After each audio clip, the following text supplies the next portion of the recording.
Portugal já escolheu. Um novo ciclo político começa agora. O que vem depois das eleições? Aceda à informação que não cabe numa manchete. Assine hoje, com até 55% de desconto, e habilite-se a ganhar um dos 10 cartões oferta FNAC que temos para oferecer. Tudo em observador.pt.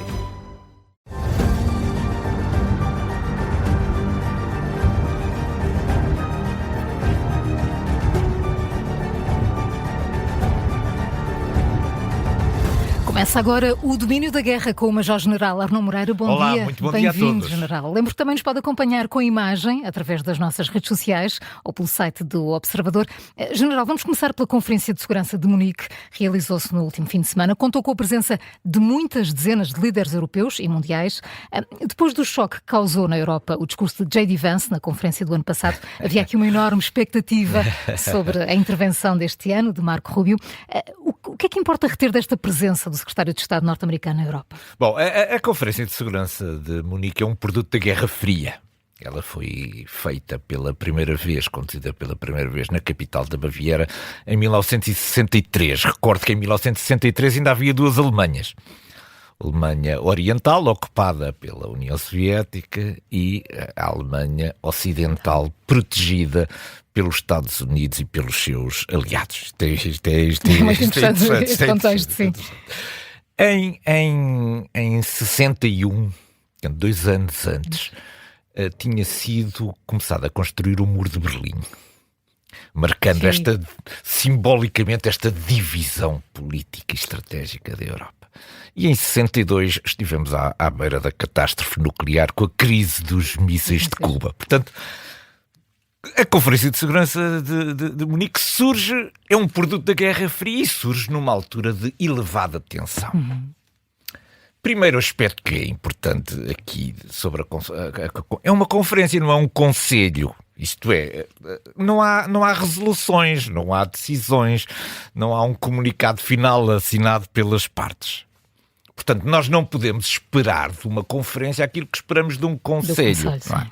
Conselhos, esperamos decisões de uma conferência. O que nós esperamos é informação.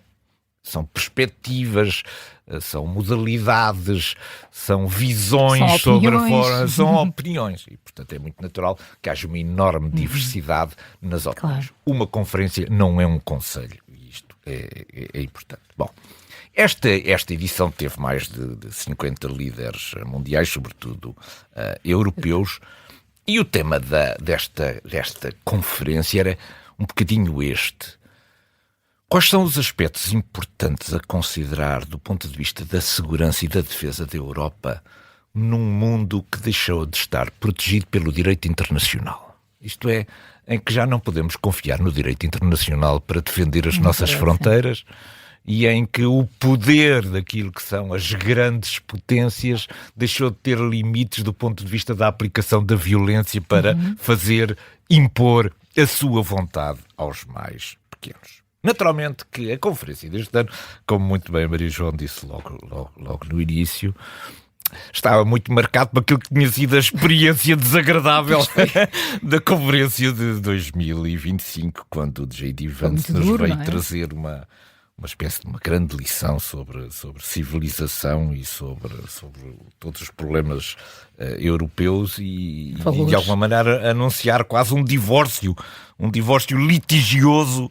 entre os Estados Unidos e a Europa. Bom, este ano foi muito inteligente por parte. Os Estados Unidos foram inteligentes por mandarem Marco Rubio, que é muito mais moderado, que tem uma linguagem, já assumiu na sua linguagem todas aquelas nuances que fazem parte da linguagem diplomática e que, portanto, teve até direito a palmas durante o seu discurso, comparando com os apupos que tinha tido J.D. Vance também uns dias antes na abertura dos Jogos Olímpicos de Inverno. Bom, mas é importante olhar para a presença de Marco Rubio, não apenas do ponto de vista do seu discurso, já falaremos sobre isso, mas da sua presença na Europa, nesta altura. Bom, Marco Rubio veio a Munique fazer um discurso. Marco Rubio não veio discutir com os europeus coisa nenhuma. Este aspecto aqui é importante. tivemos cá o secretário de Estado norte-americano para fazer um discurso. Se estávamos à espera de ter cá Marco Rubio para encetar negociações... Nem que fossem à margem, não é? Nem à margem, não foi isso que Marco Rubio cá veio fazer. Marco Rubio veio fazer um discurso. Bom, segundo aspecto, Marco Rubio não veio pedir desculpas a ninguém. Não veio retratar, não veio trazer a imagem os Estados Unidos foram longe demais amigos em como alguns antes, aspectos. Não foi. Não veio aqui para colocar pensos sobre as feridas que estavam abertas. O que ele veio foi dar uma consistência maior àquilo que é a visão norte-americana sobre o sistema internacional e sobre as relações transatlânticas. É isso que ele trouxe. É mais explicação e menos ataque sobre estas questões que nos dividem. Aliás, quem olha para o discurso, eu já li 2 vezes este discurso para o perceber bem, verifica alguns aspectos interessantes. Primeiro, está muito bem estruturado este discurso. É preciso ler o discurso. Uma coisa é nós lermos aquilo que se diz sobre o discurso, outra coisa é o que sai. Outra coisa é ler o discurso. O discurso está muito bem feito, este discurso. E porquê é que está bem feito? Está bem feito porque de vez em quando vai repescar questões de natureza histórica e civilizacional que mostram como a Europa e os Estados Unidos têm uma matriz comum. E, portanto, isto até mereceu interrupções e aplausos. Interrupções e aplausos. Portanto, o discurso está muito bem feito porque não tem só uma mensagem de natureza de divisão, tem também, vai buscar aspectos de natureza histórica, até familiares dele, para mostrar como os Estados Unidos e a Europa pertencem a uma mesma matriz civilizacional comum. Portanto, nesse aspecto está muito bem feito. Agora, do ponto de vista formal, portanto, as palavras foram muito bem escolhidas, mas vamos lá ver o conteúdo. Porque o conteúdo não se afasta muito do que foi dito há um ano atrás. O conteúdo não se afasta muito. Há aqui uma passagem que a mim me parece particularmente significativa. É quando ele diz que esta aliança transatlântica, de repente, ficou marcada pelo medo europeu. Isto é, os europeus, de repente, perderam toda a assertividade e ganharam medo, e ele até refere quais são esses medos. A aliança transatlântica está a ficar paralisada pela inação que resulta do medo. E quais são os medos europeus? É o medo das alterações climáticas, que faz paralisar tudo e todos os desenvolvimentos, porque há sempre a questão das alterações climáticas. É o medo da guerra, que faz com que a Europa nunca corra riscos, porque tem medo dos resultados da guerra. É o medo da tecnologia, que obriga a que, do ponto de vista da inteligência artificial, a Europa esteja a ficar para trás por causa dos medos da tecnologia. E o que Marco Rubio vem dizer é: nós não queremos esta aliança. Isto é o passado dos medos. Nós queremos uma aliança assertiva, que reage e que tenha capacidade de transformar o futuro e não ficar preso naquilo que são os medos do passado. Isto é muito poderoso. É muito poderoso e nós devíamos mais olhar para aquilo que são estes conselhos de Marco Rubio. Há uma parte em que, nós concordamos, quando lemos, na realidade, nós concordamos com aquilo que é o diagnóstico da situação. O diagnóstico está muito bem feito e não há muito por onde discordar. O que nós discordamos aqui com a posição da administração Trump é nos métodos para atingir estas coisas. Porque todos nós concordamos, ele mostrou aqui algumas coisas que merecem, enfim, todo o nosso apoio, que houve uma desindustrialização perdemos o controle das cadeias logísticas, nomeadamente no acesso aos materiais críticos, e fizemos de conta que não se passava nada.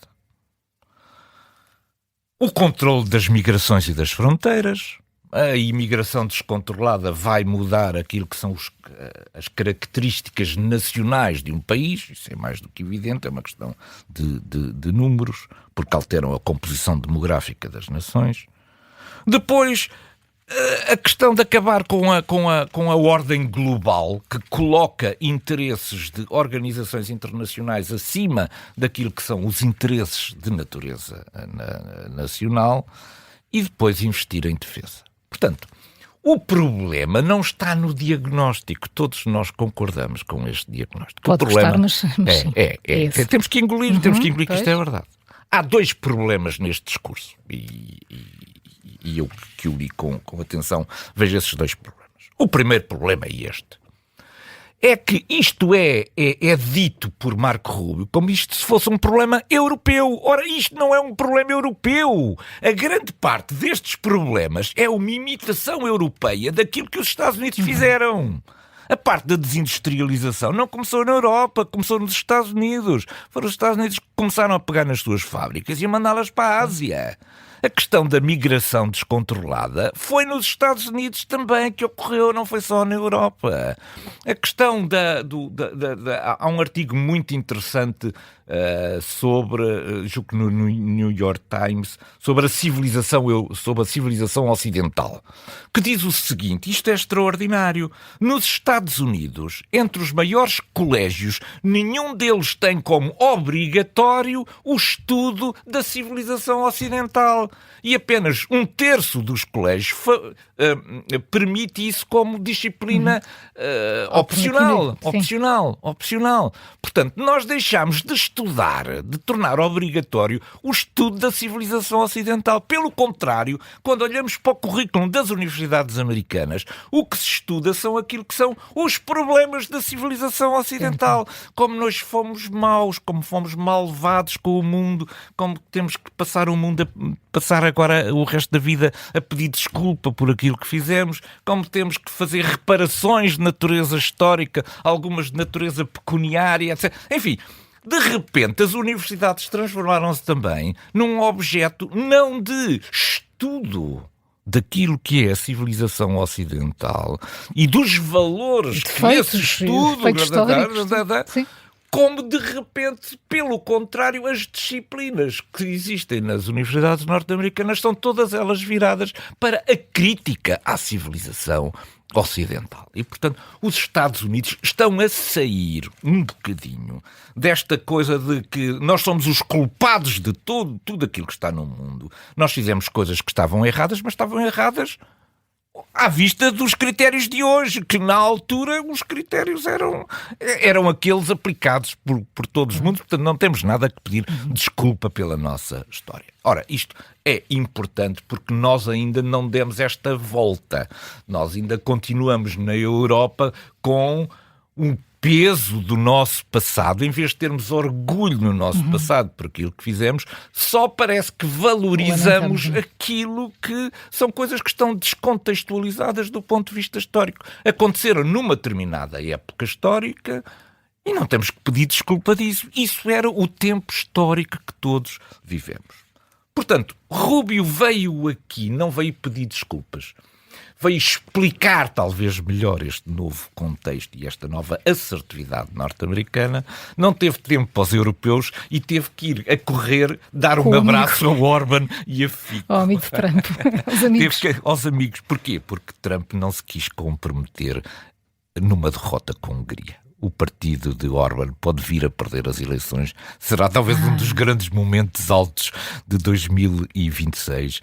E Trump não quis aparecer para não ficar associado a isso. Mandou Rubio. Portanto, foi uma presença interessante de Rubio.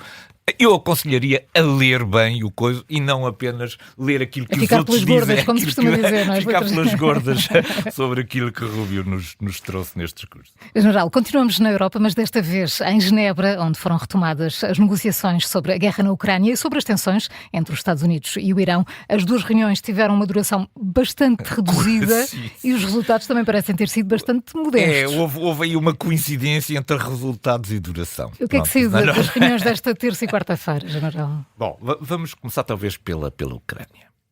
A minha tese é que não há uma reunião, não há uma negociação a decorrer sobre a Ucrânia. Há 3 negociações a decorrer sobre a questão da Ucrânia. 3 negociações. A primeira não tem nada a ver com a Ucrânia. A primeira são as negociações entre os Estados Unidos e a Federação Russa, que têm a ver com que nós, se fôssemos pequenas moscas que estivessem presentes na reunião e olhássemos para a delegação russa, viríamos que em cada mão tem uma coisa.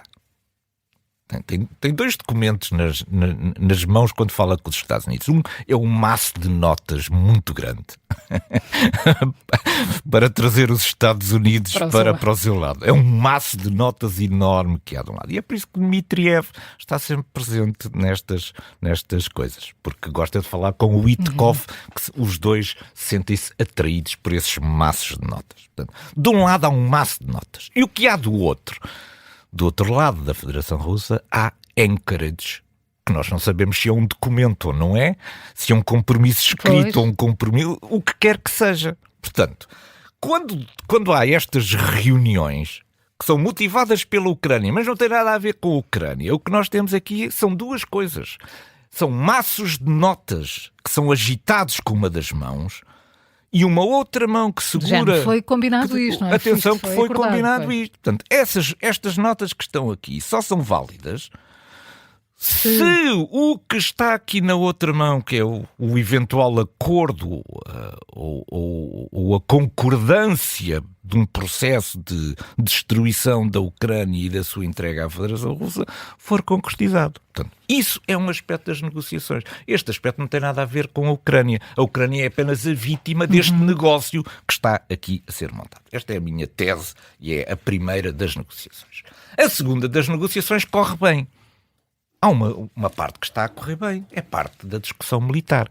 E eu vou explicar porquê, porque é que corre bem esta parte. É importante saber. Porque não há nenhuma questão territorial na discussão de natureza militar. Eu dou aqui uma explicação muito simples sobre o que se discute nestas reuniões. É assim. Vamos fazer de conta que existe uma linha que foi acordada como uma linha de contacto entre a Federação Russa, as forças da Federação Russa e as forças ucranianas. Como é que se faz sob esta linha, como é que se faz a monitorização do cessar-fogo? Então as partes discutem. Bom, tem que haver aqui uma estrada no meio, tem que haver uma boa sinalização, as forças devem estar afastadas não sei quantos quilómetros desta linha, a artilharia deve estar pelo menos a 40 quilómetros desta linha, pode haver postos de controle, quem faz a observação do cessar-fogo deve poder circular livremente entre esta faixa, Isto corre bem, porque isto é de natureza técnica. Porquê? Porque a linha não está definida. Está a ver? É uma linha imaginária. É uma linha imaginária. Eles dizem, quando houver uma linha, é por isso que as discussões de natureza militar, toda a gente diz que correm bem, porque isto é uma linha imaginária. Quando houver esta linha imaginária, o que nós vamos fazer é isto. Portanto, quando nos falam que estão a correr bem as reuniões militares, pois estão a correr bem porque são todas imaginárias sobre os procedimentos que cada uma das partes entende que devem ser observados quando essa linha for definida. E isso conduz-nos à terceira negociação. Portanto, a primeira é entre os Estados Unidos com os maços de notas e a Rússia. A segunda é de natureza técnica sobre a forma como se faz a monitorização de um cessar-fogo. E a terceira é sobre os territórios, para poder-se marcar a tal linha. É aqui que não há avanços nenhuns. Não há avanços, nem haverá avanços nenhuns, do meu ponto de vista. E porquê? É uma tese, pronto, posso estar enganado, é uma tese. A estratégia da Federação Russa neste momento é desesperar Donald Trump. Desesperar. Isto é, isto não vai haver avanço nenhum. O tempo está-se a esgotar. Donald Trump já falou que era um resultado em junho. Tem que ir à parte mais fraca. Tem que fazer quebrar a parte mais fraca. Portanto, o que a Federação Russa está a fazer é prolongar isto. Para deixar isto até levar ao limite.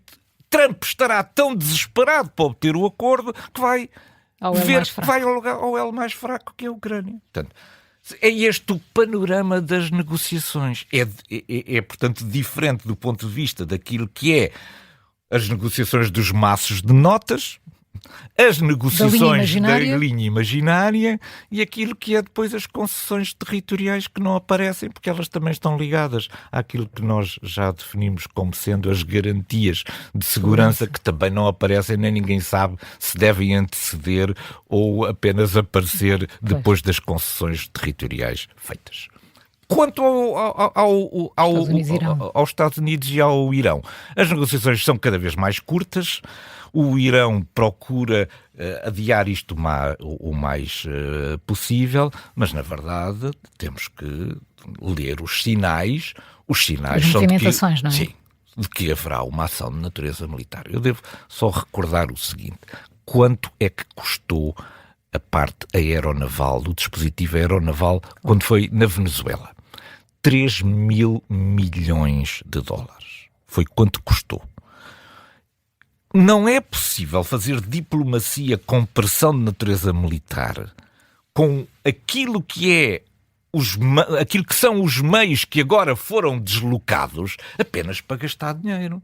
E, portanto, vai, do meu ponto de vista, certamente haver uma operação de natureza militar quando os Estados Unidos entenderem que estão reunidas as condições, que já têm selecionados todos os alvos e que a ordem de operações já distribuiu tarefas para as várias componentes aeronavais que estão presentes na zona. Portanto, enfim, nos próximos dias podemos ter aí uma ação militar dos Estados Unidos sobre o Irão. A propósito do não reconhecimento da legitimidade de Zelensky, a Federação Russa veio trazer para a discussão pública a questão da criação de uma administração das Nações Unidas que pudesse substituir Zelensky e organizar eleições presidenciais na Ucrânia. General, que cortina de fumo mais uma? É esta que Moscou decidiu lançar. Esta é extraordinária. Isto é uma ideia que já vem desde março de 2025. Na altura, o presidente Putin sugeriu que as Nações Unidas deviam substituir o governo ucraniano. Isto é, o governo ucraniano com Zelensky desapareciam, as Nações Unidas nomeavam um governo para a Ucrânia para conduzir um processo de legitimação democrática com eleições, instalação de um novo governo, etc. Ora, perante esta pressão que foi acompanhada pelos Estados Unidos das eleições presidenciais, Zelensky saiu-se muito bem. Deem-me um cessar-fogo que eu realizo eleições. Pronto. Relançou outra vez a confusão sobre a questão da legitimidade. Ora, isto foi recuperado outra vez pelo vice-ministro dos Negócios Estrangeiros da Federação Russa, que veio dizer o seguinte: não, atenção, que o Zelensky não pode conduzir eleições na Ucrânia. Quem pode conduzir eleições na Ucrânia é uma comissão mandatada pelas Nações Unidas para realizar as eleições na Ucrânia. Ora, isto é absolutamente extraordinário, porque as Nações Unidas reconhecem como válida e legítima o governo ucraniano. Portanto, não estão em condições de o substituir. Porque é que há aqui uma cortina de fumo? Porque a Federação Russa quer duas coisas. Em primeiro lugar, é que isto fique dependente do Conselho de Segurança, onde tem direito de veto. E, portanto, pode fazer o que quiser depois sobre o resultado das eleições. Segundo, quer também influenciar quem são os ucranianos que vão votar.